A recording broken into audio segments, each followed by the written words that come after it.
Normal और incident ray के बीच में जो एंगल बनता है उसे क्या बोलते हैं, एंगल आई। ठीक है, होगी। आपको पता है स्पीड में और रिफ्लेक्टिव इंडेक्स में क्या होता है, एक रिलेशन होता है। अगर स्पीड ऑफ लाइट ज्यादा है तो रिफ्लेक्टिव इंडेक्स एन क्या होगा, आपका कम होगा, और स्पीड ऑफ लाइट कम है तो रिफ्लेक्टिव इंडेक्स क्या होगा, ज्यादा होगा। रेयर से डेंसर में जाएगा लाइट तो आपकी क्या होगी, टुवर्ड्स नॉर्मल बैंड होगी। हेलो एवरीवन, स्वागत है आप सभी का हमारे इस प्यारे से चैनल पर। तो आज का टॉपिक बहुत ही अच्छा है जिसका नाम क्या है, reflection through a glass slab. आज हम ग्लास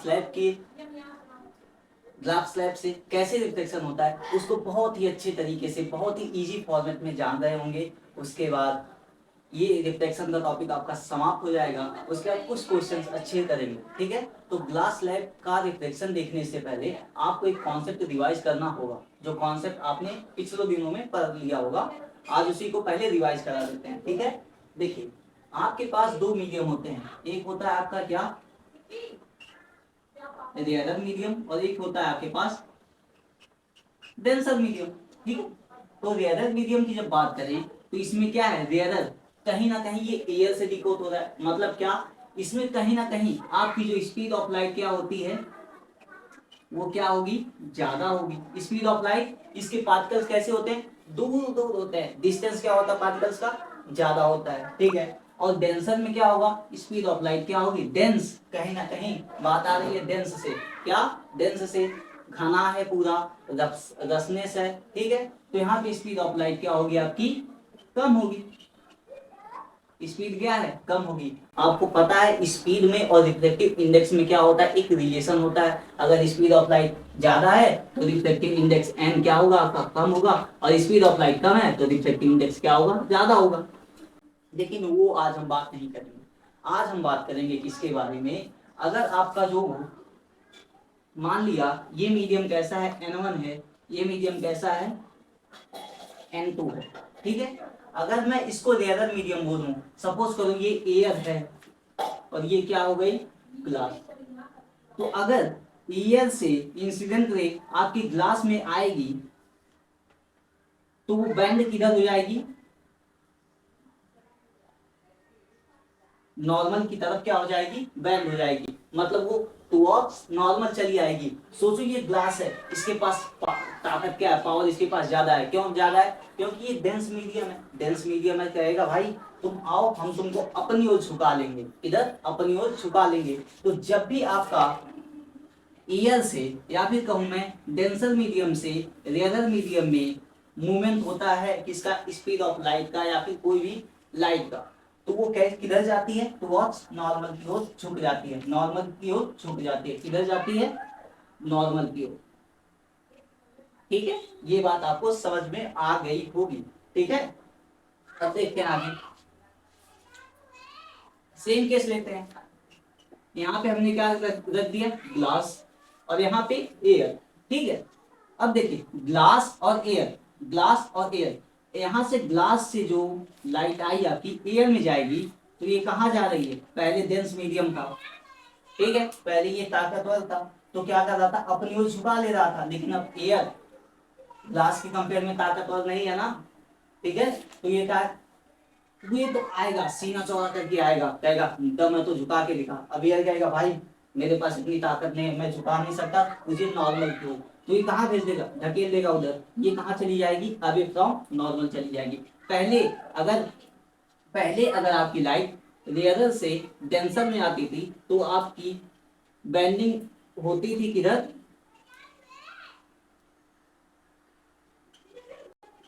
किसकी ओर, नॉर्मल की ओर। लेकिन अगर आपकी लाइट डेंसर मीडियम से रेयर मीडियम में जाएगी तो किधर जाएगी, अवे फ्रॉम नॉर्मल,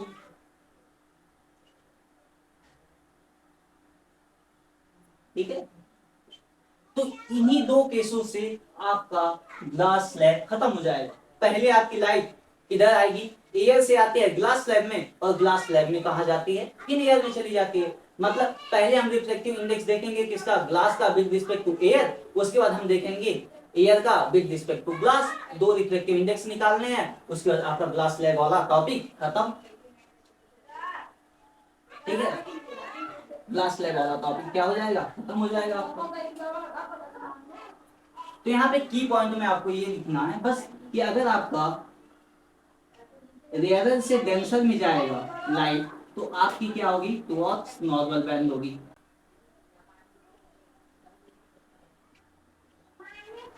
लेकिन अगर वही आपका डेंसर से रेयरर में जाएगा तो किधर बैंडिंग होगी, सॉरी बैंडिंग में अवे फ्रॉम नॉर्मल हो जाएगा।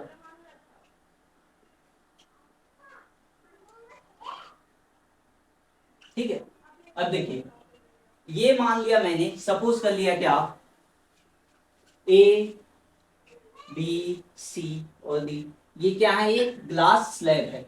ए बी सी डी क्या है, ग्लास स्लैब है।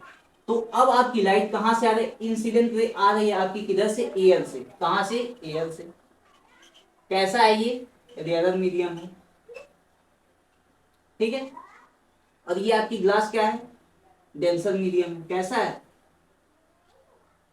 और ये है क्या, A B C D is a glass slab.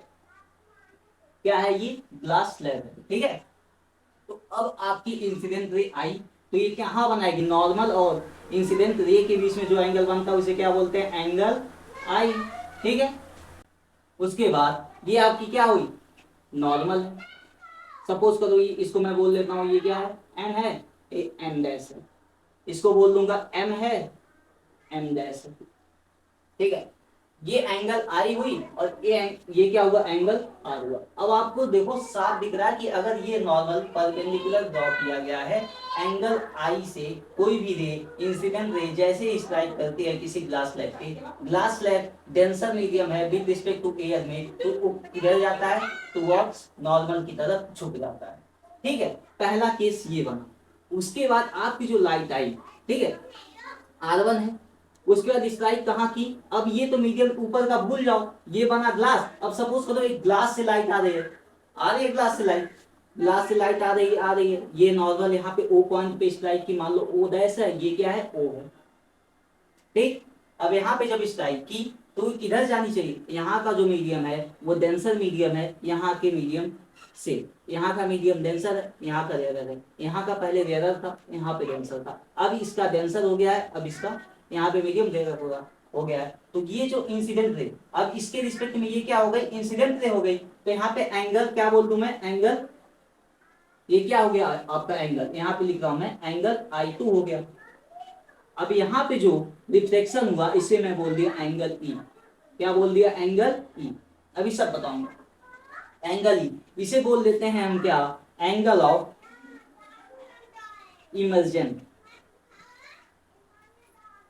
क्या बोल देते हैं, एंगल ऑफ इमर्जन। देखिए सबसे पहले लाइट आपकी इंटर की, सॉरी स्ट्राइक की on the surface of glass slab. तो यहाँ का मीडियम क्या था, रेयर था, किसके रिस्पेक्ट में, ग्लास स्लैब के रिस्पेक्ट में। तो यहाँ पे क्या आ गया आपका, नॉर्मल की ओर आपकी लाइट क्या हुई, बेंड हो गई। लेकिन अब ये यहाँ पे जब स्ट्राइक करेगा तो ये रे कहाँ से आ रही है, ग्लास स्लैब से आ रही है, इसलिए ये कहाँ से चली जाएगी, अवे फ्रॉम नॉर्मल, क्योंकि ग्लास स्लैब क्या है, डेंसर है, किसकी कंपेयर में, एयर की कंपेयर में। तो यहाँ पे आप दो चीजें लिख सकते हैं। पहला अगर आप लिखेंगे रिफ्लेक्टिव इंडेक्स ऑफ किसका, glass with respect to air, reflective index of glass with respect to air, तो यहाँ पे आप कर सकते हैं क्या, Ng/n। ठीक है, ये एक हो गया है। और उसके बाद यहाँ पे लिख सकते हैं क्या, reflective index of air with respect to glass, इसको आप कर सकते हैं क्या, Na/Ng। ये दो इक्वेशन बनती है आपकी। अब इन्हें सॉल्व करेंगे आप तो आपको पता चल जाएगा कि Ang बराबर होता है 1/GNA के। Ang बराबर हो जाएगा GNA। बस यही आपका इन्वर्सली रिलेशन है। और वहीं पे ये पॉइंट अगर मैं यहाँ से एक परपेंडिकुलर लाइन को ड्रॉ करना चाहूँ तो इसे मैं क्या बोल दूंगा, ये जो परपेंडिकुलर लाइन विच और the perpendicular line which drawn between, इसमें ये जो आपकी लाइन मैंने सपोज की है, देखो ये लाइन अगर यहाँ पे ग्लास लाइन ना होता तो ये सीधे चली जाती, लेकिन यहाँ पे ग्लास स्लैब है तो इधर ये लाइन सीधे ना जाके इधर बेंड हो गई है ना। लेकिन फिर ये किधर, ये आपकी जो इमर्जन के एंगल, सॉरी, ये आपकी लाइन फिर पैरेलल हो गई है किसके, जो आपकी इमर्जन रे निकली है, इससे बोला क्या, इंसिडेंट रे, पता ही आपको।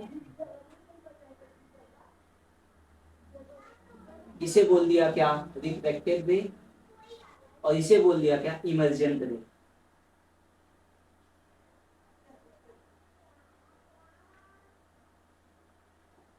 ठीक है।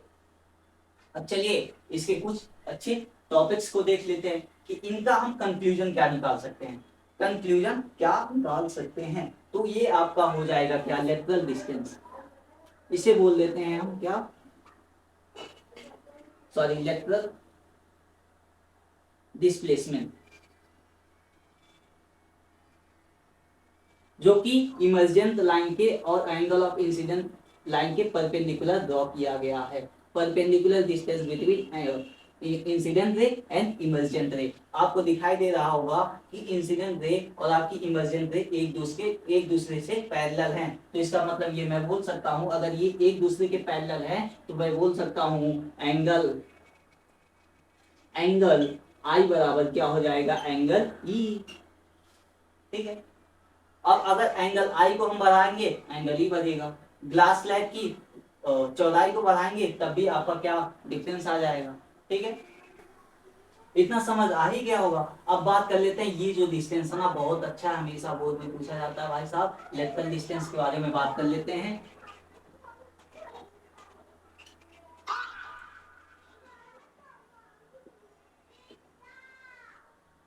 ये डिपेंड किस पे करता है,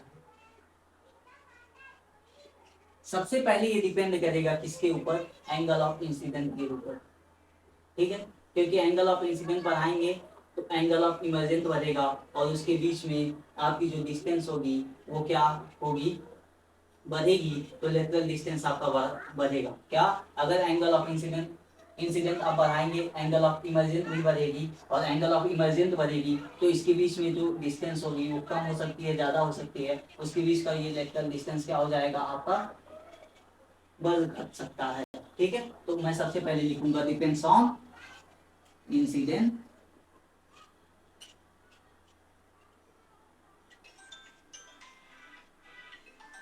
एंगल, इस पे, इंसिडेंट एंगल पे। और दूसरा, अगर ग्लास के साथ हम कोई छेड़खानी करें, ग्लास स्लैब की थिकनेस बढ़ा दें, तब भी आपका लेटरल डिस्टेंस क्या हो जाएगा, बढ़ जाएगा। तो दूसरा आप लिख सकते हैं क्या, थिकनेस ऑफ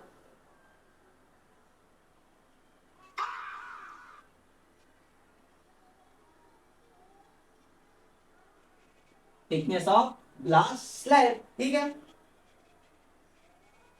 अब हम बात कर रहे हैं एक बार फिर से रिवीजन करने की। ठीक है, कोई और बात नहीं करेंगे, रिवीजन करने की बात करेंगे। तो आप क्या देखिए, इंसिडेंट रे आया किस पे, स्ट्राइक किया on the surface of glass slab, angle of incident I है, ये नॉर्मल ड्रॉ किया है। नॉर्मल से डेंस, जब भी आपने पढ़ा होगा, जब भी रेडर से डेंसर मीडियम में लाइट जाएगी तो किधर आ जाएगी, बैंड्स टुवर्ड्स नॉर्मल। फिर यहाँ पे ग्लास स्लैब है, ग्लास स्लैब से आपकी लाइट निकलेगी, किधर जाएगी, angle of, sorry, glass slab से आपकी लाइट निकलेगी तो यहाँ पे डेंसर मीडियम है, यहाँ पे रेयर मीडियम है, तो ये नॉर्मल से किधर हो जाएगी, दूर हट जाएगी। ठीक है, इतना ही है ग्लास स्लैब वाला। वीडियो कैसी लगी कमेंट में जरूर बताना, और इसके बाद अगला टॉपिक, अब थोड़ी सी बायो भी पढ़ेंगे, तो कंट्रोल एंड कोऑर्डिनेशन अगला टॉपिक है, उसके बाद फिर मिलते हैं आपसे। Bye bye.